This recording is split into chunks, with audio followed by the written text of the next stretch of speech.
नमस्कार, good news महाराष्ट्रामध्ये आपलं पुन्हा एकदा स्वागत.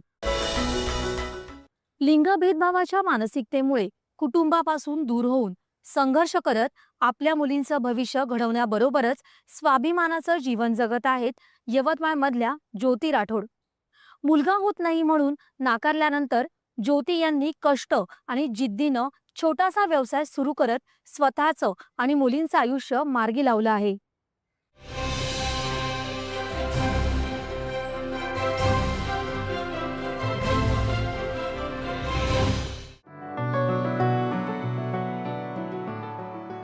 एका सामान्य मजूर कुटुंबात जन्मलेल्या ज्योती राठोडचं कमी वयातच जेमतेम कमावत्या तरुणाशी लग्न झालं. पुढे संसार सुरळीत होण्याची स्वप्न पाहत असताना संसाराच्या वेलीवर एका पाठोपाठ एक 4 मुलींचा जन्म झाला. जबाबदाऱ्या वाढल्या, कुटुंबात खाणारी तोंड वाढली.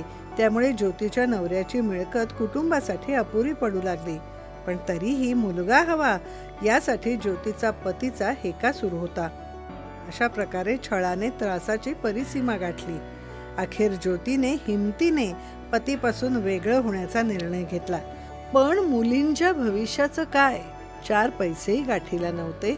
अशा स्थितीत ज्योतीने न डगमगता संघर्षाचा मार्ग स्वीकारला.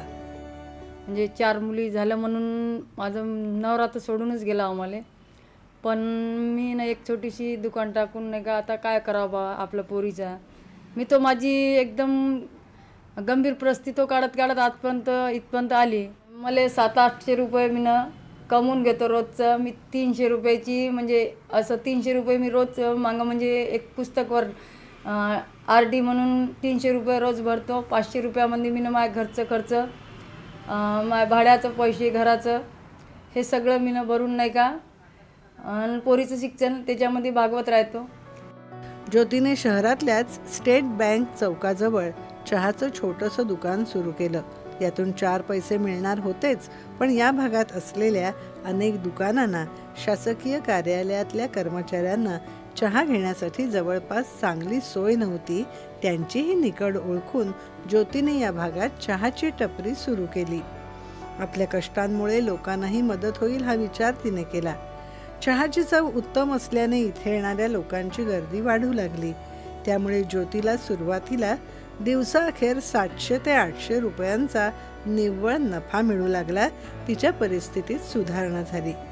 कोणत्याही आधाराशिवाय सुरू केलेल्या या चहाच्या व्यवसायाने आता भरारी घेतली आहे. मिळणाऱ्या उत्पन्नातून ज्योती यांनी आपल्या मोठ्या मुलीचं लग्न अतिशय थाटामाटात केलं. पाठच्या 3ही मुलींना उत्तम ठिकाणी शिक्षण दिलं.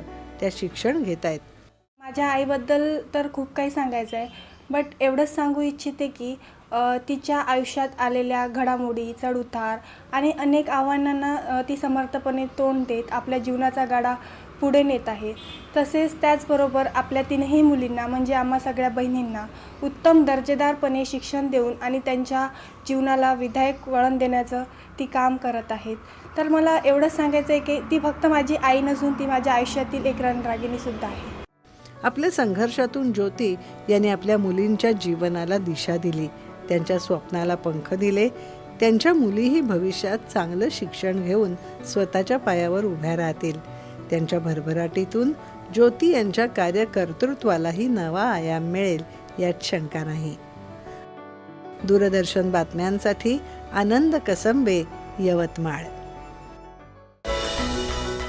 महिलांच्या प्रेरणादायी कथा आपण पाहणार आहोतच. त्यापूर्वी घेऊयात छोटीशी विश्रांती.